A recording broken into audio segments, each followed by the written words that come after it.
Accounts को debit और credit करने के क्या रूल है, इसके बारे में बात करने वाले हैं। तो अकाउंट क्या होता है, इसके बारे में हम बात करेंगे पहले कि what do you mean by account. जैसा कि मैंने आपको पिछली वीडियो में बताया था, अकाउंट किसी भी हेड के अंडर में उस हेड से रिलेटेड ट्रांजैक्शंस को लिखने का नाम है ना। तो जो किसी व्यक्ति, वस्तु या आय व्यय से रिलेटेड होता है वो अकाउंट कहलाता है ना। सामान्य हम बात करते हैं, अकाउंट अंग्रेजी के टी शेप के अक्षर में होता है, यानी अंग्रेजी का जो टी लिखते हैं कैपिटल लेटर्स में, उसी आकार में अकाउंट होता है। देखिए आप, ये टी शेप हो गया है ना। तो अकाउंट के टी शेप में होने के कारण इसके दो पक्ष होते हैं। किसी भी अकाउंट के कितने पक्ष होते हैं? दो। एक पक्ष होता है बायां पक्ष, है ना, यानी लेफ्ट हैंड साइड। एक पक्ष होता है दायां पक्ष, right hand side. Left hand side को हम डेबिट साइड कहते हैं और राइट हैंड साइड को हम क्रेडिट साइड कहते हैं।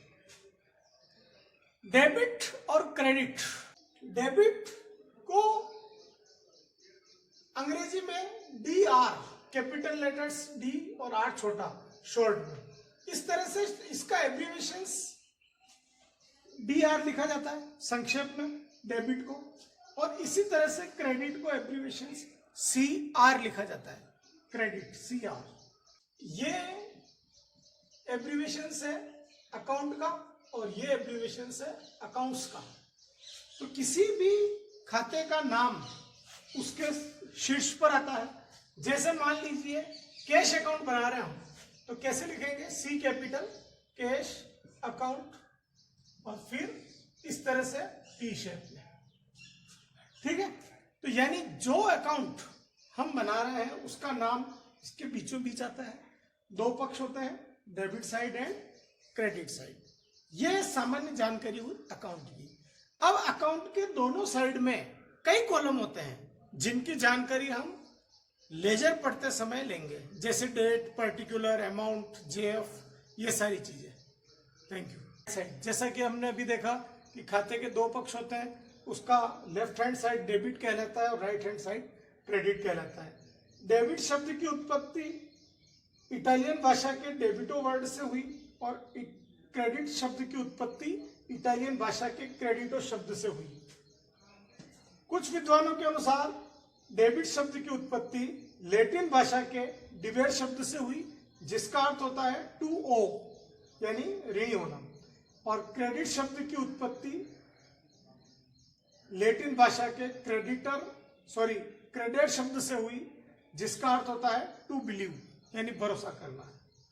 शॉर्ट में डेबिट को डीआर लिखा जाता है क्योंकि लैटिन भाषा के वर्ड के अंदर डी और आर दोनों अक्षर आ रहे हैं। इसी तरह से क्रेडिट को शॉर्ट में सी आर लिखा जाता है क्योंकि लैटिन भाषा के वर्ड क्रेडेर में सी और आर दोनों ही आ रहे हैं। डेबिट और क्रेडिट शब्दों का लेखा शास्त्र में और भी अर्थ होता है। हम आगे पढ़ेंगे कि डेबिट शब्द का अर्थ कभी कभी चार्ज या व्यय के रूप में भी किया जाता है, और क्रेडिट शब्द के दो अर्थ और अधिक प्रचलित है।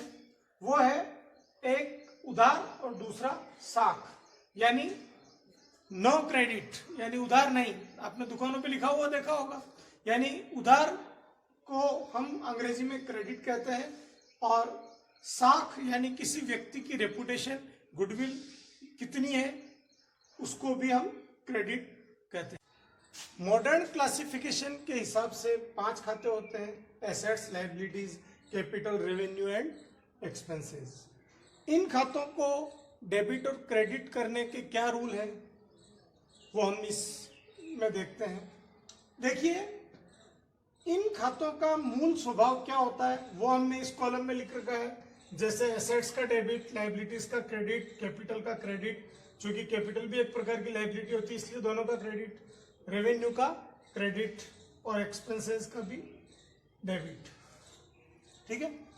अब देखिए कि जो इसका मूल स्वभाव होता है उस खाते में वृद्धि होने पर वही होता है।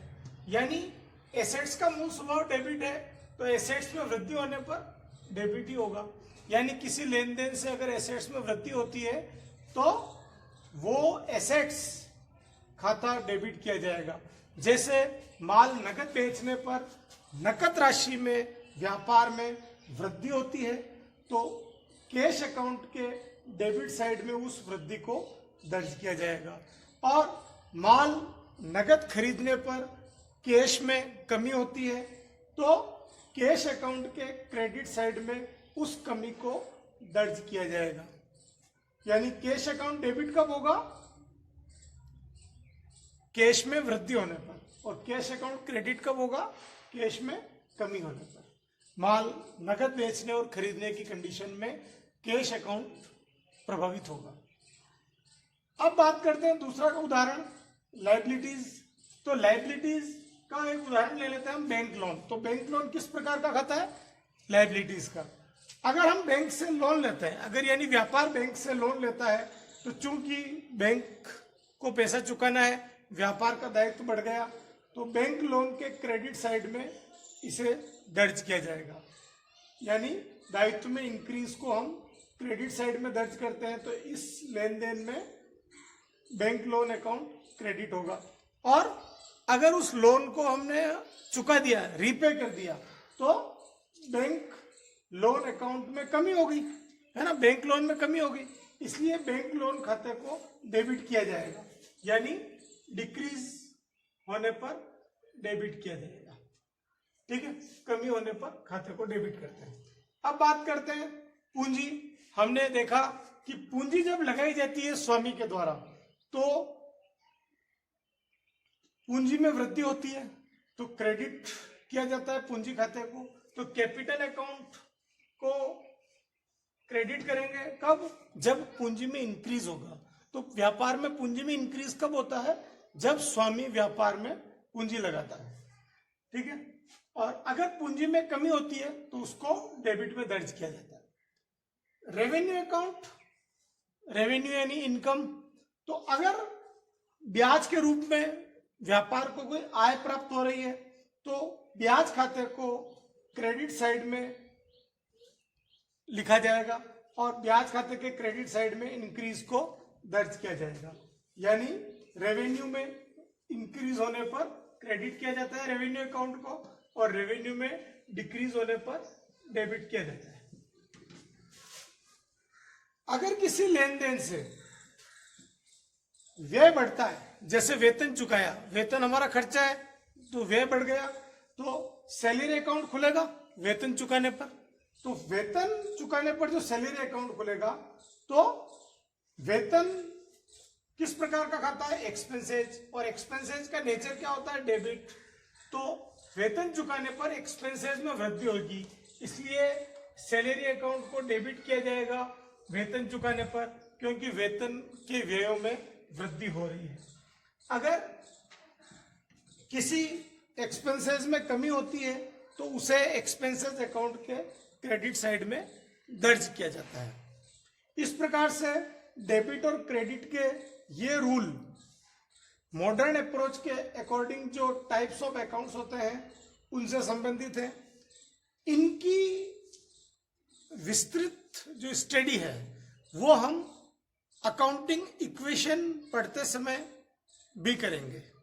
अभी आप सिर्फ इतना जान लीजिए कि इन टाइप को डेबिट क्रेडिट करने के क्या रूल है सामान्यतः, और ये छोटे छोटे उदाहरण के माध्यम से आपने इसमें ये समझ लिया।